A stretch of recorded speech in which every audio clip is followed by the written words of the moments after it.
Hey guys, it's Patton Kesselring, and welcome back to Warships. The subject of this video is a ship that I actually have a personal connection with, which is why I'm doing this little intro rather than just jumping right into it. And that's why I've chosen this particular ship to do for this episode. So, there you go.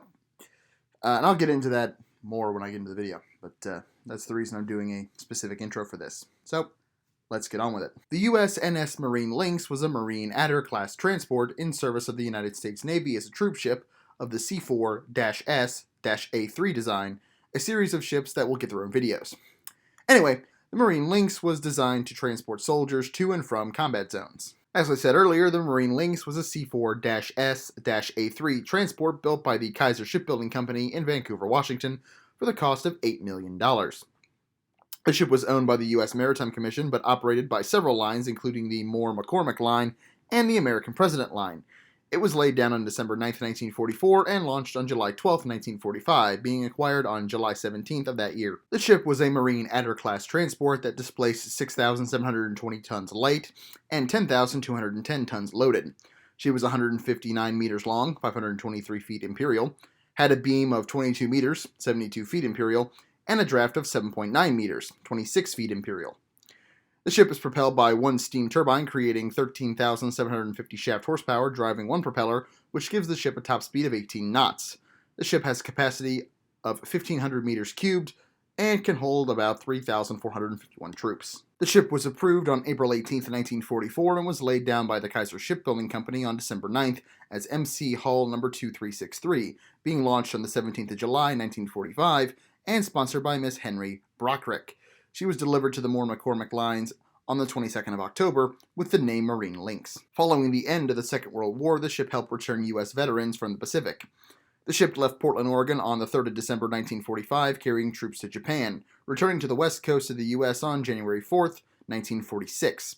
She cruised out of San Francisco to the Marianas during February and March of that year. The ship would change hands to the Matson Navigation Company on April 17, 1946.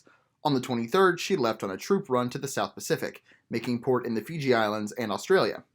She changed hands again on the 7th of July to the American President Line and was used to transport Jewish refugees from Shanghai to Europe. She was returned to the Maritime Commission on the 14th of September 1948 and was laid up in the Maritime Commission Reserve Fleet at Suisun Bay in California. The ship was acquired by the Navy on July 23, 1950, and placed in the service of the Military Sea Transportation Service following the outbreak of hostilities in Korea, entering the Navy with the name USNS Marine Lynx T-AP-194. She was manned by a civil service crew and served throughout the Korean War. According to NavSource, her campaigns are as follows. Initial North Korean aggressions from the 24th of September to the 29th of October 1950. The first UN counteroffensive from the 8th to the 10th of February 1951. The Communist Chinese Spring Offensive on both April 28th through the 29th, 1951, and June 13th to the 14th of the same year. The UN Summer-Fall Offensive from August 7th to the 10th, 1951, and later in November 11th through the 13th, 1951. The Second Korean Winter throughout the end of 1951 and spring of 1952. The Korean Defense Summer, ironically through the fall and winter of 1952 and into January 1953. And the Korean Summer, ironically again, in the fall of 1953. She spent the war ferrying troops to Japan and the Korean Peninsula until August 20th, 1954, sailing out of Seattle 22 times. She debarked combat-ready troops in Yokohama and Sasebo in Japan, and at Busan and Incheon in Korea. After the truce of July 27th, 1953, she again returned troops back to the U.S. It is in this time period, roughly, that my connection to the ship comes into play, as my grandfather on my mother's side sailed on the ship during his own training deployment in Alaska, and according to him, the ship was not particularly good at weathering the storms and seas of the waters in those areas. On August 25th, 1954, she sailed again for the Far East, reaching Haiphong in French Indochina on September 13th, beginning Operation Passage to Freedom, the U.S. operation to aid French and Vietnamese forces against the Communist forces in the area under Ho Chi Minh.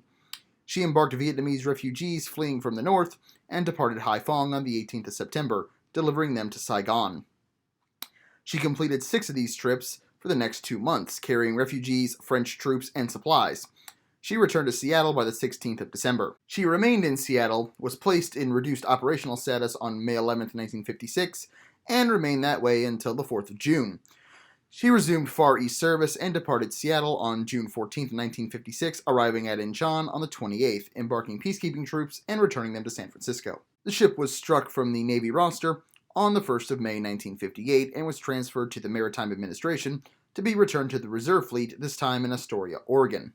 She was sold to the Hudson Waterways Corporation on the 4th of August 1967 and was converted to a cargo ship, being renamed to the Trans-Columbia. She was chartered to the Military Sealift Command from the 3rd of October 1968 to the 25th of August 1985. She was sold for scrapping in June of 1988. The USNS Marine Lynx received 7 battle stars for its service during the Korean War. I've wanted to do a video on this ship for a fair bit, but I didn't want to start the Warship series with a ship that, rightly so, shouldn't be anywhere near a battle zone. However, the reason I wanted to do a video on this ship is because of my grandfather, who was in the Army training in Alaska in 1953 and sailed aboard this ship to get there. As far as my opinion on the ship, it's a pretty bog-standard auxiliary of the post-World War II era, but it is worthy of note that considering it was built in 1944-45, it stayed pretty much in constant service into the 1980s in some capacity, something that only a few classes of ships can claim. Anyway, hope you enjoyed. If there was any weird noise in the background of this video, it's raining cats and dogs when I recorded this. So, sorry about that. Anyway, if you enjoyed, don't forget to like, comment, and subscribe, and I'll see you all in the next video. Bye!